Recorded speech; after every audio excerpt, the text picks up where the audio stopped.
Hello? Hey man, Hey, Javier, how are you? I'm doing good. Yeah? But it's been a little while, but I came up with more questions, so here we are. Okay, cool. Well, is that where you want to start, or how Yeah, do you let want me to start. spend today? Yeah, let me start with that. Last time we talked, I asked the question, um, what beliefs did I hold that did not serve me well, Can you repeat and that? what beliefs do I hold that Ah, do not serve me? oh, yes. And my I guess my guides gave me the first one, which was that I did not believe that everybody went to heaven or was going to go to heaven. Yes. And I want to see if you could continue with the most important ones. Okay, how much time do you want to give to this? Because this is something we could probably spend up to 20 minutes talking about if you like. Unless you had more questions, like I said. Um, Or I could spend yeah, I just do have five more. minutes. Well, if you could probably just give a short answer on that one, and then I can decide based on that what I would Okay, like to expand upon. so, all right, guys, did you hear that? Yeah, they heard that. It's a silly question. Um, so we're connected with your guides specifically that were in on that response in that last session, and they want to help you understand the parameters of the question in the first place. Um, the question first starts with beliefs that do not serve you. Okay, this is matter of fact present tense. It's important apparently to them that this is present tense because past tense, uh, your thoughts on the matter were different. In fact, this is not necessarily a continuation of your entire life. You've actually hopped around on different sides of the fence in this energetically. Energetically is the way that would best describe it without getting into the details of every little thing.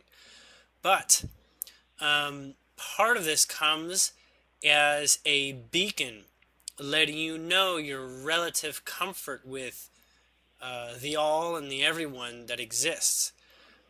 There is basically this place where you don't understand certain people, and those people are not uh, individuals that you hold in empathy. It means you cannot feel what it's like to be in their shoes, and for several reasons, for the sake of a belief, which is just a general belief you have that you've established throughout your life and things that you've considered and what your mind has sort of resolved at this time, is that certain things that other people have done are going to lead them to an experience that you would not call ascension or heaven along those lines.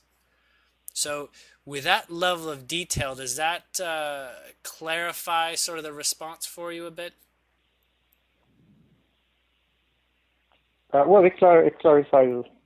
Well, I somewhat understand that first one. I've been kind of considering it, and I might want to expand on it more. But Okay. right, but what other beliefs are there? Well, hold on. We can go a little bit deeper. I'm sensing that is that's going to be useful. That we go a little bit further with this.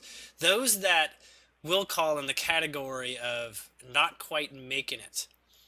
Um, and you're in a not inability, but your non-alignment with empathizing with them right now. A good deal of them are people that you don't think about regularly. When we say there's a whole world of people going through a transition, you're not aware of about 80% of the archetypes or templates of how people are living. And within that realm, there is sort of what you would understand as a good propensity. We'll just say you have an optimism for them in general. This is how you see the whole picture. But parts of the picture have dark undertones. They contrast the image. They give the strong highlights that that indicate areas of, we'll say, things that are disturbing to the heart or to the soul in your case. So without addressing specifically what disturbs you, you generally have an association with those that disturb you or can disturb you, being those that are, we'll say, closer to walking the dark side, and you know that that is simply a perspective in terms of understanding exactly how they fit into the whole picture. And if you wanted to spend more time being in their shoes, you can sort of find a way to find that alignment for them.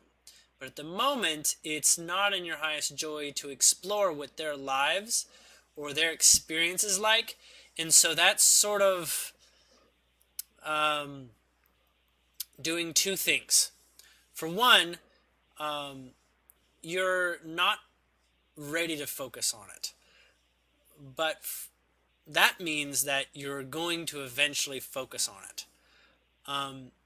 The other thing that comes into play there is that these individuals that are going through healing is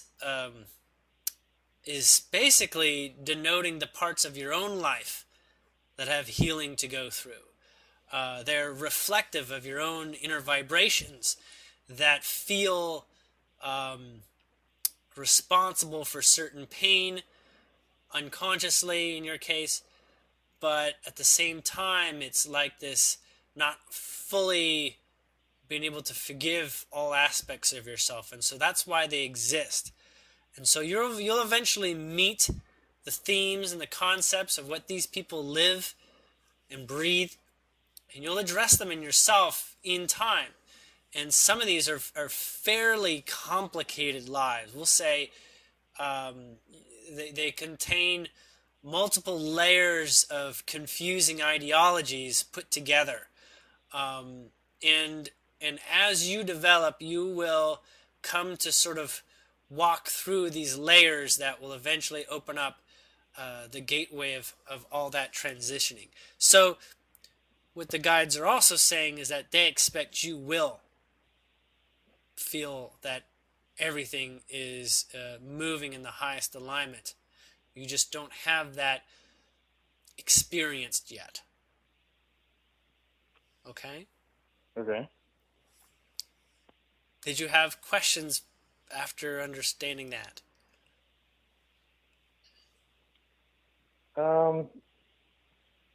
Yes, but I would not want to touch on it right now.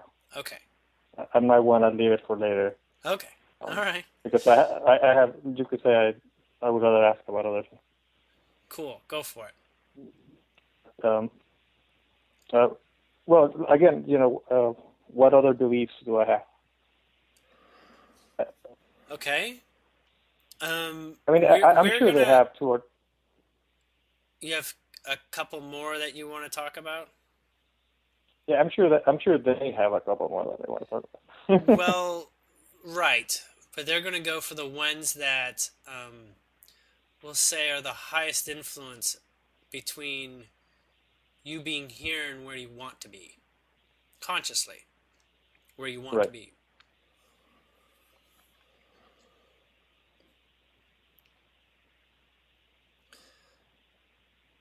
Alright, this one's a little bit more complex in concept. You have a desire for everyone to have hope. It's like this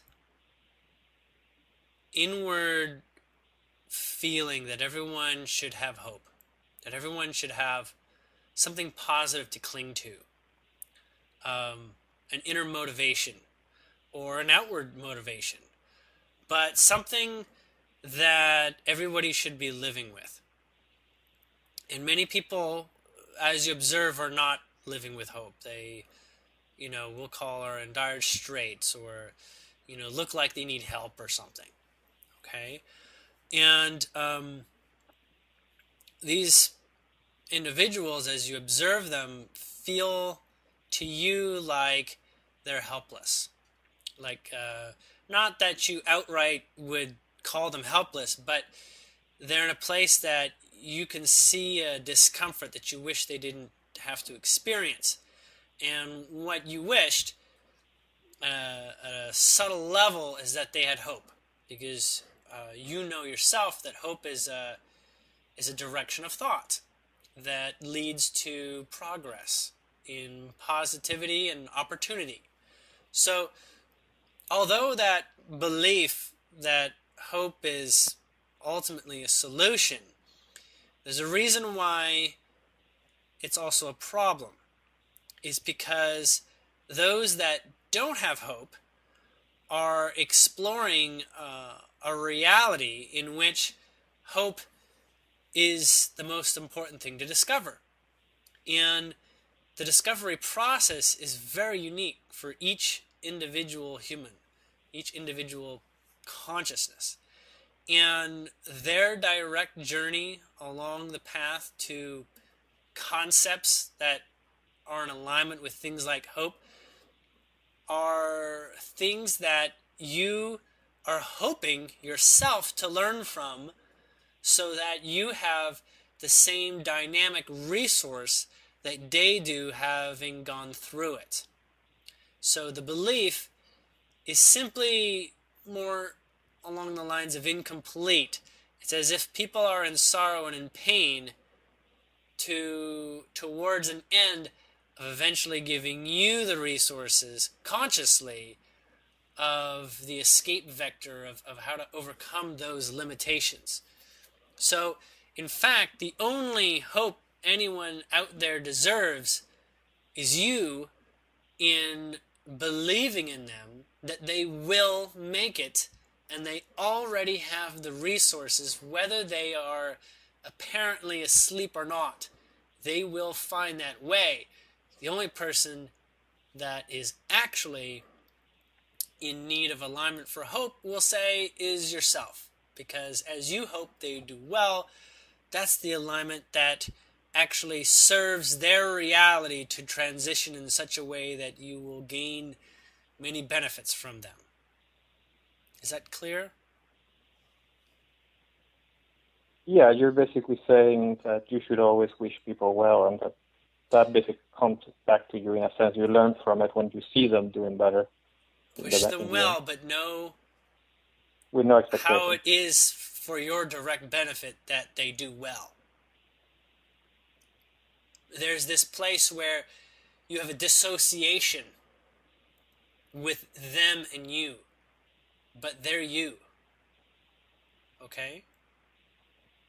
So, wish them well, and the way that you best wish them well and best give them hope is you having hope. That whether they have hope or not, they will accomplish something you can learn from at a fundamental level that, may or may not have a spiritual concept enveloped in it. It may be along very practical lines in many ways.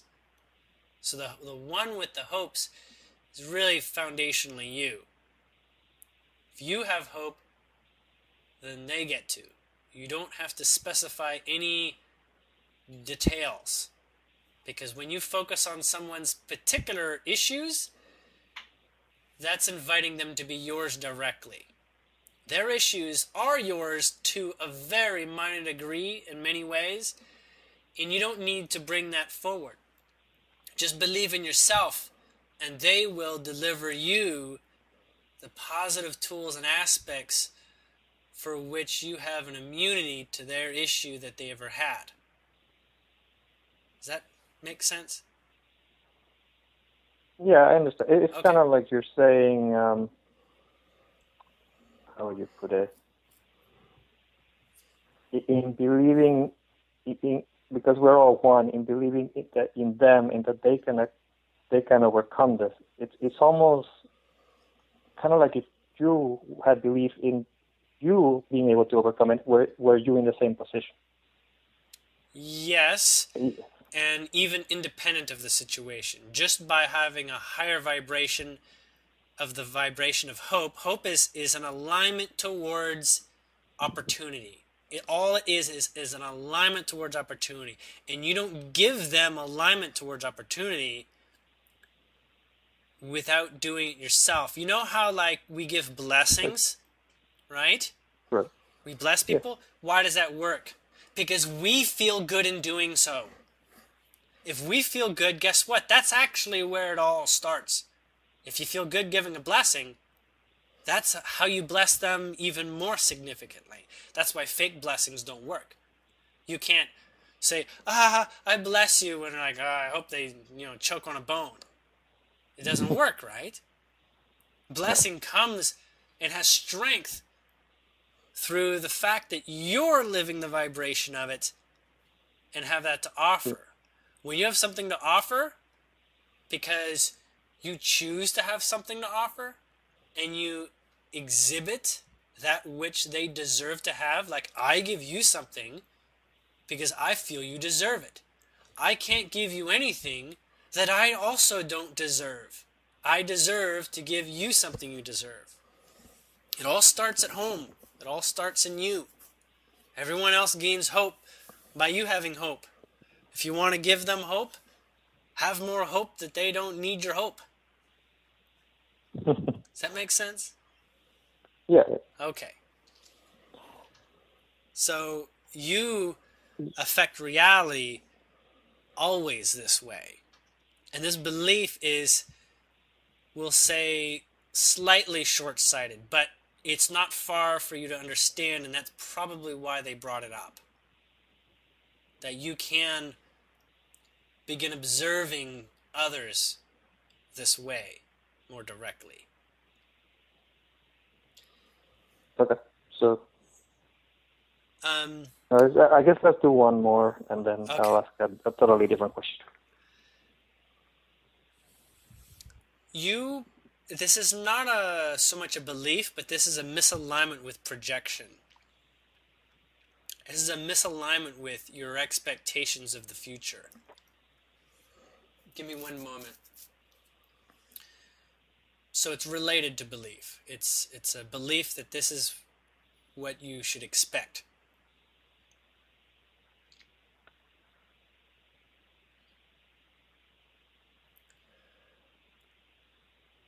It's, give me a moment. It's actually a three-part to it. Okay, we're just going to go with the first one. They won't give me the second one until I've gone through the first one. So you have a projection of the future that is, we'll call it Star Trek, okay? This sci-fi future that you see somewhere around, I'm being told, 18, 20 years from now. You fully expect it, and that's wonderful because you gain a lot of joy from that. That's not what's the hindrance here. The hindrance is that because this projection is so far into the future, you have a lot of, you're already trying to see how it's going to get there. You're already sort of like measuring out the ingredients as if you know what the final recipe is calling for. Okay? So that's part one. Part two is you're somewhat giving attention in a way that all those things that you want from that future element all has themes. We'll call them vibrational themes. These sort of like feel like lots of exciting things that you can do under circumstances should they be this kind of arrangement in the future. When really these themes, these elements of exploring life, they're all present. Okay? It's like you go through like the same sort of routine and lifestyle and themes of life from like people who lived in the 1950s. But you don't know that because you don't have any correlation or relative experiences with the 1950s, but you're repeating them now. Okay? As you come into this place where everything that you want from that in that future world, we'll just say you're just excited for replicators, okay? You're just excited for replicators, teleporters, and traveling in outer space and meeting alien species, every other day. Okay, we'll say these are just a bunch of the basics. These elements are ready at this time. One, because food replication is actually a harmony with what food really is. And in many ways, oh God, guys, don't say this. All right, well, they're saying, and in many ways, food is cardboard. Okay? The food you put in is cardboard. It's up to you to illustrate what's on the cardboard that makes the cardboard more what it is. So replication technology is available now because you make the food into more what it is than you simply observing that you're following a pattern of what it has been made into by everyone before you and everyone around you. The extraterrestrial species and going around and visiting them, you know how to do this already. You do research. You look up, Andromedans or Arcturians or what have you. And you begin to visit them unconsciously and consciously through reading about them, discovering about them, learning about, what their worlds are like perhaps. This information is present, okay? And in fact, why it's a disparity is that right now, it's as if you're asking for a reality that contains all the limits of human perception in this moment right now. But in fact, it's like looking at the original Star Trek and saying, this is what outer space is all like the original Star Trek. Well, we've come some way in the last 30, 40 years or something. And now we have a broader perspective of what the future is like. We have a more open perspective of the future is like. So this idea is that you're already attracting a limited future because it's exciting to you right now. It's fine that it's exciting. But know that where you are right now, enjoy it the way you see it right now, but don't hold it as a projection so firmly as to what it is. And many cases of your excitement draw upon your intellect, which leads into problem number one, which is how am I going to get there? So in fact, your life day-to-day or week-to-week process is looking for evidence that you're getting to where you wanted to go with your projections, when in fact, that's not the most useful use of your projection of what possible futures are. Be excited, but also sort of drop it too. Now the third piece of this, the third thing is that at the same time as you have these projections and desires, they're being put out there as ingredients for how to get your attention. They're put out by, first off, they're in a position to be used to get you to acquiesce. It's as if, you know what, we can have Star Trek Future next year, but we need you to sign away certain human rights because that's the way you're going to get it. And you'll be more excited to have that and make concessions, when in fact you vibrate to that experience through the natural aspect of not having any concessions and liberating yourself from all limitations. That's how they actually come into being, so that you're not moving to a future that's just fun, because it'll be fun and it'll also be annoying at the same time. And you kind of not needing to go there. Okay? Is that fairly clear? Yeah, there will be no compromises here. Yes, there's going to be absolutely no compromising, and it's going to be much better than you thought. The idea of 20 years ago is actually also a hindrance, because it's really like a couple years from now.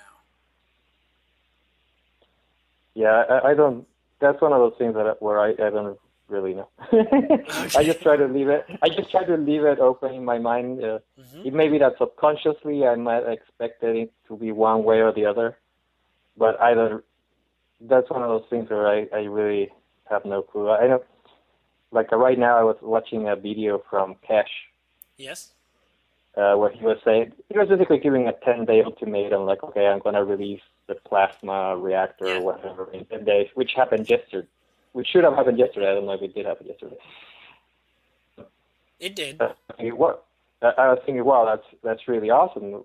You actually, like you said, that like I'm looking at the process and how we get there, and I'm seeing this, and I'm thinking, well, that's awesome. That's part of the process. Yes, and your And guides are saying loosen up on strong projections based on the available evidence of right now.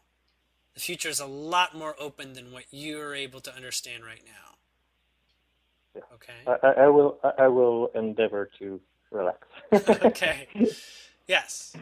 Enjoy the excitement of right now, and you will get your perfect sci-fi future, whatever it's going to be. Okay, so let me move on to an entirely different question. Yes.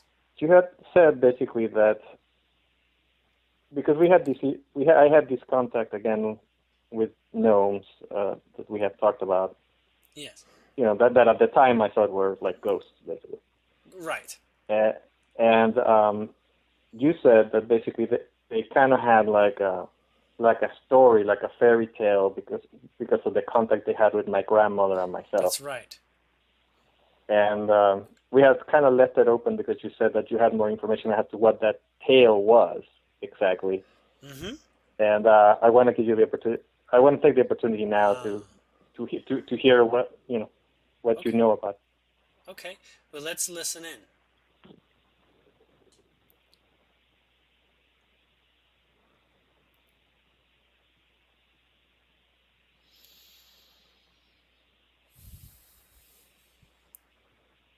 Okay, I'm just going to share a brief overview. This tale, well, you'll get the sense of it. I was about to describe the moral of it, but it doesn't matter. This tale involves the shift from when humans began to disconnect from, interesting, they're calling it the Wild Kingdom. The Wild Kingdom is also known as, like, the fairy realm, where things that have wild skills and powers in the wild and experience that in a very connected to nature type of way. It begins with where there are humans that are, we'll say, free of strong influence, like we'll say even dictatorship or feudal society. This would be synonymous with the Celts, the original life experiences of the Celts, but that goes back in many other kinds of generations as well, where there was many stories that essentially denoted the history books. And this story is like a history book in itself.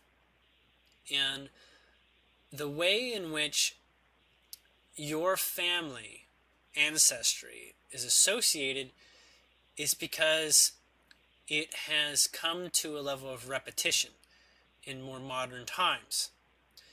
Your family has had exposure, but in earlier times had a much greater alignment. We'll say somewhere around 160, 170 years ago from right now. They had a cooperative relationship, and they had regular contact. This regular contact is as a result of I'm getting a whole village that got on with the gnomes of the region. And there came a point where they began to develop an infrastructure that was more organized, more, would just say, involved organization from outside governmental influences, or something along those lines. And the gnomes taught that that was not necessary, and actually to for everyone to sort of stand up for themselves, and to basically not take it sitting down. But the people made their choice to not listen, and it wasn't that they harbored any regret or any resentment, but they did feel that after the decision was made, that the gnomes felt like they should find a new place, because they were not going to feel comfortable under this environment.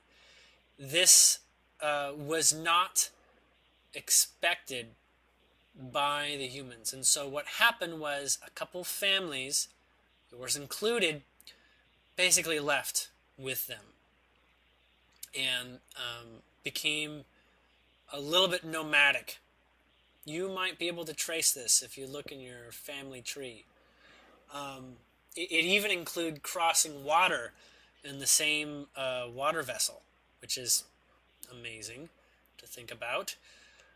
Did you get a feeling of where that original village was? I'm getting it was from more like South America.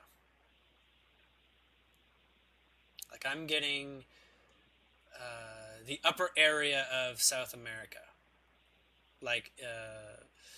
That we'll say it's still in the Caribbean. Does that make sense? The upper area of South America. South America, the top point of South America. You're talking about Venezuela, Colombia. Maybe. Areas like that? Yeah. We'll say the Caribbean zone. The Because whole there's a lot of Caribbean islands in the Caribbean. It could be. Anyways, there's something involving traveling by boat, large boat, and the gnomes having to get the help to be stowaways. Now, they don't need to travel by boat, they're saying. They have, we'll call them ferry portals, okay? So that they don't need to travel across water that way. But regarding the timing, the portals were not ready. And so this was kind of a rushed experience. But it was made possible by the family acting as protectors, acting as those that were devout to their protection. And this is part of what made the relationship with the family so strong, is that there was a strong cooperative bond going on. And this moved on to the point where they literally farmed the same land together. Now, they don't really farm so much, but I'm getting that they did get involved in human farming, which led to some extremely synchronistic, wonderful crop growing opportunities. And so the family had a we'll just say they did well. They didn't become rich, but they did really well. And so there were some children that were born, some gnomish children that were born at the same time as the human children. And they basically grew up as brothers and sisters in a way, because there was not really like a school or a place. They lived fairly independently. It was your family and two others, but primarily most of the cooperation involved around your family ancestry. Now, where it goes a little bit weird is the story moves in a direction of a point in which the humans did something, the families did something that kind of made them out to be like traitors. Like they said something and it got the whole sort of like gnome human community in jeopardy. And it had something to do with like with the crops themselves. Like, how did you get such great crops or whatever? It's like, well, we have good workers and whatnot. It's like, no, we need to know, all this. And they would get like, seeds, and they'd share the seeds, and the seeds would do well for one season, but then the seeds wouldn't continue to do well, even though basically they didn't have the same energetic connection with the whole process. So there was basically people who wanted to know what was going on, and they began to basically accuse them of witchcraft and all sorts of occult crazy stuff.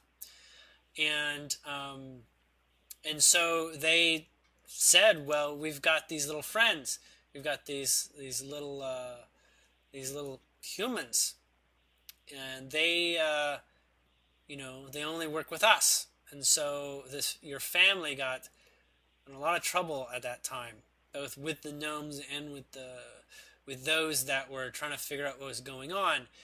And the gnomes came to finally come to an agreement with, an understanding where they began to see that humans were not prepared for the kinds of connections to nature and all this, and they knew through their extended gnome families that this was going around, that this had been going on for some time. They were just hoping that they had sort of dodged that bullet, in a sense, and so they went into more of their nomadic type living, and would periodically come back and see if any of the children had donned aspects of the ancestors in ways that they were ready to play again and to discover again together. And in some cases, one of them is a gnome boy that is an ancestor from something like over 100 years ago or something like that, and was one of the ones that used to play and still remembers how to get to like this area that your family is from, and always kept up with where you were living and things like this. So that's the basic story. There's lots of smaller adventures all littered throughout, where your family was gifted with so many blessings by them.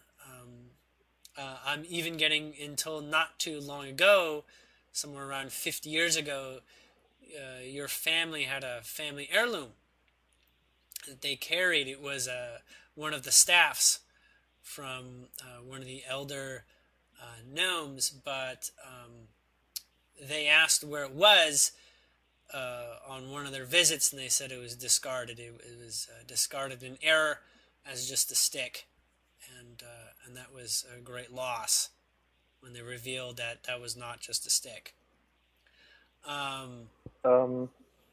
Any part of this is particularly related to me when I was young? That's related to young because they were checking to see if you had the inborn vibration and aura that the ancestors that they remember had when being ready to have a relationship with them. And they're looking for when human society will sort of open up their arms to them again. And in some parts, in some ways, they hope that, or expect actually, that someone will carry on the torch of the original relationship in your family. I know. I know my sister had a, how do you call it? You know what they call an imaginary friend when she was little. What was that? Yes. Them, or was that like a guy? Yes. No. It was them. It was one of them. Now, this imaginary friend, she knew that she could see them because what they would do, and this is what they do still, this is why we don't get to catch a lot of them in terms of catching them by sight, is they have the ability to sort of phase into this density. And what they would do is they taught your sister how to recognize those in the particular phase by literally playing with her so much. So by playing, it starts off in in a way where they can't see each other, but they would like tickle her and stuff, and she'd be like, stop it, and then they would talk, and it's actually just one, actually. And they would come into phase for her ability to observe. Gnomes often are a part of imaginary friends that people have around the world. They do like this interaction incidentally, and what they'll also do is they will leave energetic mementos. This is like saying they played with this doll, and now this doll becomes the human's favorite doll, right?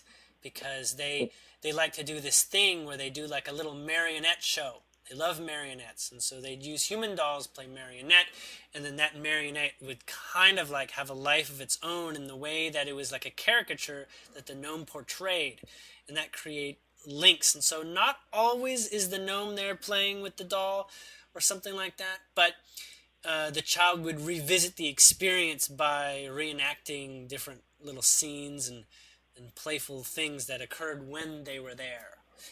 And remember, they can be entirely invisible when they prepare. They have this ability to be out of phase is actually an alchemical potion spell type thing that they do, so that they can be sort of really difficult to see.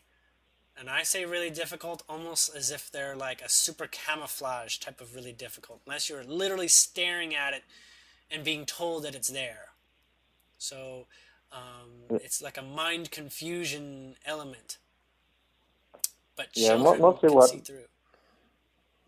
Yeah, mostly what I experienced was, again, them throwing rocks, and I would do things like I would grab all the rocks in the immediate area, in an area that there's not many rocks. It's not really, and I would put them all in a pile, and then I would look elsewhere. And then when I would look down, I would realize that there's a rock missing from the pile. There would be even a trail coming out of the pile, as if somebody had grabbed it and dragged it from the pile. And then suddenly the same rock would come flying in front of me and land near me, as if somebody had thrown it from like 100 feet away.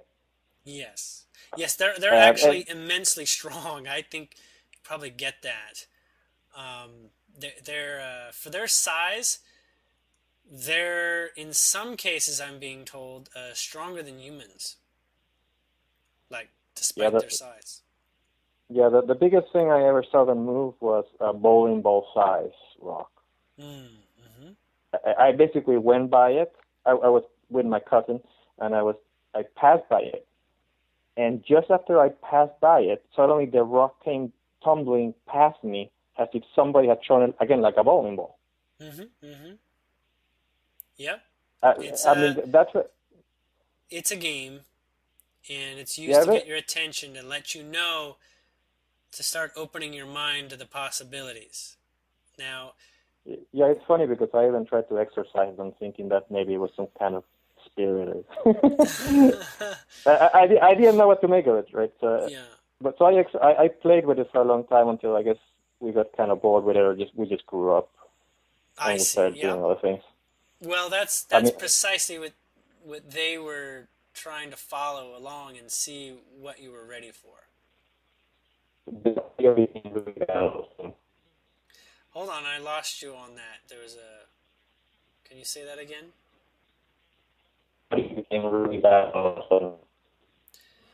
I'm losing signal on your phone. Can you try to find a better receptive area? I haven't moved there you go. from... Okay, good. It sounds good now. All right, so let me move up from that. We only have 15, 20 minutes. Um,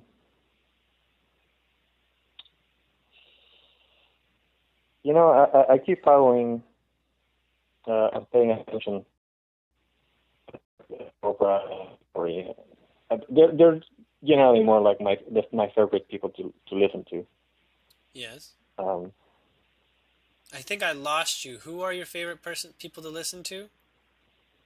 well, the people that I pay more attention to in the internet are usually Cobra and Corey. Ah, I see. Yes. Okay. I hear you now. In the present, anyway, they seem to be like the people that are mostly talking about things that seem to be happening more or less in the present. Okay. You have a lot of because you have a lot of wisdom. A lot of those people are talking about things that they experienced 10, 20 years ago, right? They're right. Well, these two people claim this is happening right now, right? Right. Um, So what's the question? yeah, I'm trying to get to the question because it could be a very broad question, really. But what do the Pleiadians you speak to think about what Cobra is saying, or who he is, what he does? Okay. Are they connected to him in any way? They are. That particular group? Yes, they are. Give me one moment.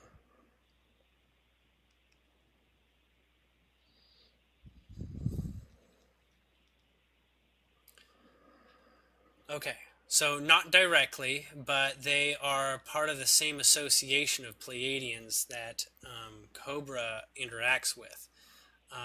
There, so there is, we'll say, more traditional Pleiadians. No, that's not a good definition of it. There are Pleiadians that have a sort of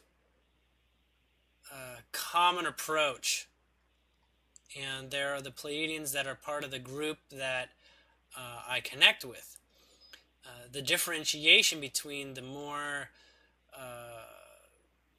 between the two is that there are many on the ship that I connect with that are consciousness explorers and humanity explorers. Like they are preparing for what sort of experiences they can have on Earth and with humans. Pleiadians in general don't entertain a lot of these thoughts very succinctly. The ones on the ship that I communicate with, they're very excited. They are as excited as we are to meet them, if that's possible. They basically have more of a spirit of exploration. Right. And they also are learning a lot of things about how humans do stuff. So they're learning the human psychology in very literal ways. I mean, they're watching our television and they're listening to our radio shows, and they're in some cases associating with the video games we play. They look at our internet and stuff like that. Right. And they get very sort of, we'll say, humanized, right? Much like the difference between a wild dog and a domesticated dog. There is like this comfort level with humans that they have. And this is not all of them, but we'll say this ship is highly saturated with people excited about all things human, like it's the new retro concept to explore or something, like exploring, what were humans like in the 50s? And there's some that all they care about is this idea of humans in the 50s and what have you. There's other ones that there's like humans. There's human survivalists, and they want to experience what it's like to live in a primitive environment without technology, for example. Right, but they don't call it primitive anywhere. They call it just, wow, isn't that a wonderful story to explore? Like reading a book that's timeless, So they don't see our different ages, so let's just say they aren't judging their interest in exploring that. But Pleiadians that are associating with Cobra specifically are much more representative of the home planets that Pleiadians occupy, in the Pleiades, and other places as well. And these ones don't get so wrapped up in human life and human culture. They are much more wanting to still be Pleiadian and be strong ambassadors for what Pleiadian culture and life bring overall. We'll say untainted in a way, though it's impossible for that to be the case. The way that they prefer engaging humans with regards to subject matter is in all the ways that humans portray being Pleiadian. It's almost like they want to speak to all the ancestry DNA in us, okay, and help make that alive. Whereas the ones that I speak with are wanting to make the human DNA in the Pleiadians alive. Do you see the difference? Yeah. Okay, so with regard to Cobra, from the Pleiadians that I spoke with, which I speak with, which is what your original question is, what do they feel from exactly what he's all about? They say there's every reason to support his work. There's every reason to get involved, because it only means that the two cultures are going to find themselves closer together. Now, what is he really doing? What is he talking about with regarding to the planetary liberation process and all sorts of actions going towards energy work? This is all, we'll say, common knowledge off-planet. It's not unique to Pleiadians, Arcturians, Andromedans, what have you, to understand how all this works. But the Pleiadians are involved in supporting his guidance system and supporting his the place in which he makes decisions and revelations. Now, we can say that he has a very strong Pleiadian genetic code within him. It's very alive. And so he is, on many ways, a very good channel for Pleiadian, for the Pleiadian tune, we'll say, the Pleiadian nature, the Pleiadian DNA. And so much of where he comes from is from that great certainty of how everything is going in the direction that is most appropriate for humanity. And so we can almost literally look at him as a Pleiadian avatar of sorts, because he would still retain human tendencies that Pleiadians don't exhibit, so that he has a continuing relationship with being human and not simply giving up on humanity for the ease of leaving and joining old friends. What about Corey? How do they feel about him? They really like him. To be completely honest, they're also highly supportive of the exercise that he is doing with David and bringing out the Gaiam TV recordings and interviews. They feel he is very well suited for what the Blue Avians have arranged for him to begin doing a larger part, and that is to bridge cultures and understandings using as much logic as he can retain from his experiences. This is also what David intends, so they are a good parallel of energies working together in that way. But more specifically down, you're probably asking, I'm being told, versus some of the details, such as facts and such as particulars. They want to remind you and I that the particulars are invitations only. that you're not required to study every word that's being shared, every description of how the universe or stargates work, or even every word that the Pleiadians offer. They're all vibrational high points to reach. It's almost like they're all helium balloons that should you go through and sift and find the gems that suit you best, you will raise your frequency quickly through the advice, through the grounded statements that are made. But the most important thing to know about Corey and about Cobra is that they know that any deception that they could possibly present is their greatest disservice to themselves, because they have an awareness of a reality. Both of them have an awareness of a reality, and they know and how to follow their guidance system to get there. And so every word that they share, every direction they speak, whether it's perfect for other people or not, they are doing their best. And if their best is not perfect, that is still appropriate, as long as their alignment and direction is with their full heart activity in mind, knowing that speaking truth is the most powerful way to begin bringing it. Speaking limited thoughts literally brings questions that can, be avoided if the literal understanding that the individual holds is shared. The comprehension is not necessary.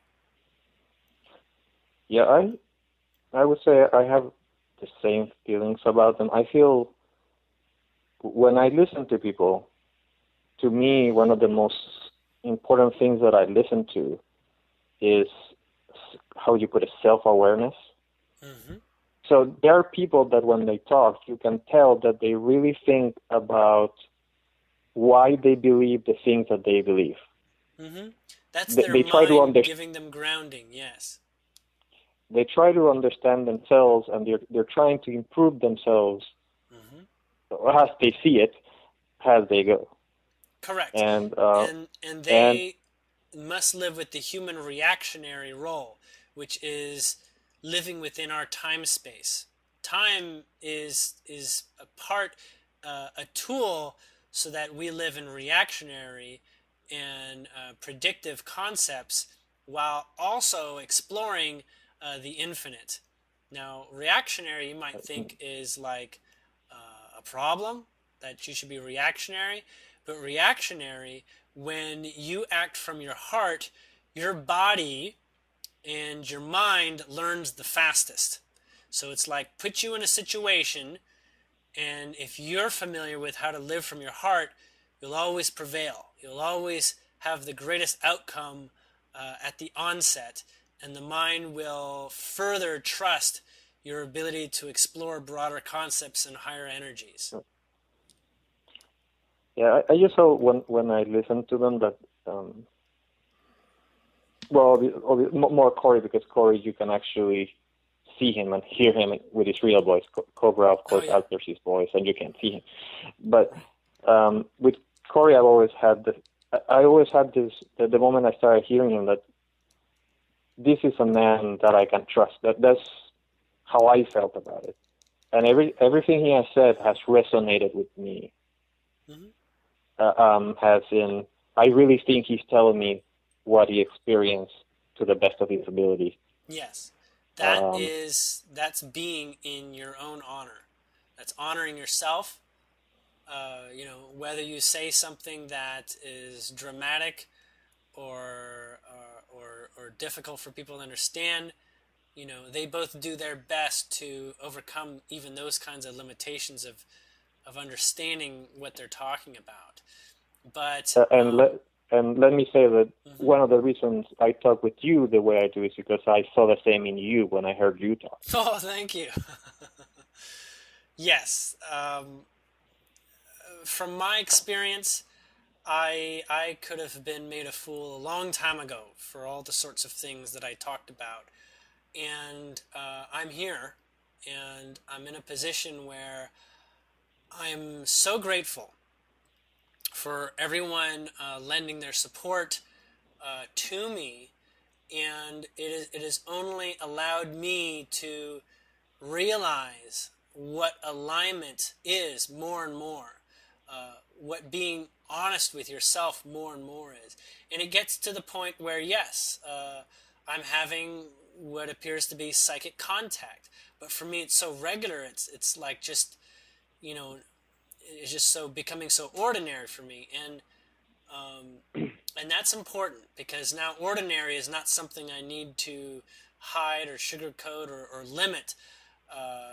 I just open my mouth and I channel my heart, and that from the place that I determined is always going to serve me and those around me best, as far as I can tell. Yeah, I think I used to be a lot more open with what I thought when I was younger. Now I'm more reserved as to what exactly I say. I tend to be more cautious. Yeah, it probably depends on your audience. Yeah. Yes, I guess I'm more careful. I do think that also I was surrounded with people when I was younger that maybe were a little more open to what I had to say than when I moved to the U.S. and it's mostly people that, have had a totally different life experience. They don't know me from when I was younger, et cetera, et cetera. But right. I also wanted to suggest, because I've listened to a couple of the interviews you have online, and I thought it would be a great idea for you to have a recording, an interview, a recording, whatever you want to call it, where you're basically going over definitions, as in things like, okay, all we're going to talk about is how the Pleiadians define these concepts that everybody talks about all the time, but everybody doesn't necessarily fully understand what they mean. And one of them, for example, like the classic example would be service to others and service to self. What does that mean exactly? What do the Pleiadians? How do the Pleiadians interpret that? Because, like of course, you can talk not just to the Pleiadians, right? You can also talk to this kind of spirit. That's another interesting concept. Like, do they have a different opinion on that? Though that's something that you could expand upon at a later time. But it would be fascinating to go through an interview where all you're doing, like your interviewer, say myself or whoever else, all they're doing is like, okay, define, for example, what does it mean to be spiritual? That sounds that's such a blurry concept. What does that even mean? Yeah. What does it mean to love someone? What does it mean to be fearful? Like for example, Bashar, I remember had an interesting definition of fear, which was basically is when you're experiencing something and you have a belief regarding that thing that is out of alignment with your higher self. It's kind of like you hit a discordant note. I'm sorry. And that energy you feel is fear. And things like that, like he had his definition. Yeah. And I think that you could do an awesome recording where you're just going over the most basic of definitions that everybody thinks they know what they mean, but maybe they don't really know so well what they mean. You see what I mean? Yes, I do, and I've actually considered that as well. Crystal can attest to that. And I would love to do something like that, and see where it goes. And if you ever want to do it, I'll do it with you. If you just want me to help you with something like just creating the list of definitions, because I might have suggestions that you might not think of something to put the recording. Up to you, but I'm just putting it out there. Let's definitely schedule outside this session a first a first time that we do that, like a first try. Okay? Sure, sure. I think we should get together first time just to make the list. Okay. Just to think of, okay, what would be cool things, because I don't think you would want to do a recording where you're just brainstorming, because I don't think people want to hear the brainstorming. They want to hear already what is the list, what you want to think of. I'm being told that if we pose the question as to what terms would people like to hear about, my wall or public page would gladly serve up many ideas for discussion. Oh, I bet. Yeah. It turns out that there's also some messages from King Arthur about some of the stuff that's going on right now, because he has a very potent perspective on this period in time between now and the end of the year in particular. I also believe I should be putting that together.